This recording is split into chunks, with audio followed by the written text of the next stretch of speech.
حين يذكر اسم محمد صلاح، لا يذكر فقط كلاعب كرة قدم، بل يستحضر حلم مصري شق طريقه من قرى النيل إلى قمم المجد الأوروبي. هو ليس مجرد نجم في الملاعب، بل رمز للإصرار، وقدوة للشباب، وسفير للأخلاق قبل المهارة.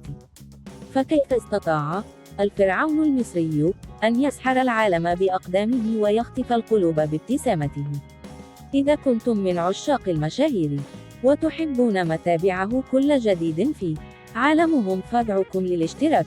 محمد صلاح، من نجريج إلى العالمية. البداية المتواضعة.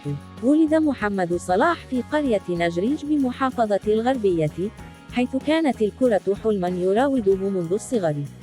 لم تكن الطرق ممهدة، ولا الفرص كثيرة، لكنه امتلك شيئا لا يشترى: الشغف والإصرار.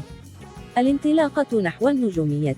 بدأ مشواره في نادي المقاولون العربي، ثم انتقل إلى أوروبا عبر بوابة بازل السويسري، ليبدأ رحلة احترافية مذهلة شملت تشيلسي، فيورنتينا، روما، ثم ليفربول، حيث انفجرت موهبته بشكل غير مسبوق.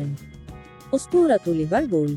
في ليفربول، أصبح صلاح أحد أعمدة الفريق، وساهم في تحقيق دوري أبطال أوروبا والدوري الإنجليزي بعد غياب دام 30 عاما. أرقامه القياسية وأهدافه الحاسمة جعلته من أعظم من ارتدوا القميص الأحمر. أخلاق قبل الألقاب. ما يميز صلاح ليس فقط أداؤه في الملعب، بل تواضعه خارج الملعب. تبرعاته لقريته، دعمه للمحتاجين، ومواقفه الإنسانية جعلته محبوبا عالميا، يتجاوز حدود الرياضة.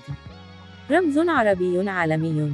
استطاع صلاح أن يغير الصورة النمطية عن اللاعب العربي، وأثبت أن الطموح لا يعرف حدودا. أصبح أيقونة في مصر والعالم العربي، ومصدر فخر لكل من يؤمن بأن الأحلام تتحقق بالإرادة.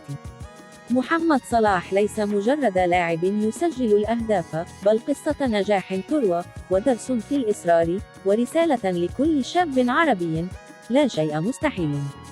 فحين تمتزج الموهبة بالأخلاق، يولد نجم لا ينسى، مثل محمد صلاح.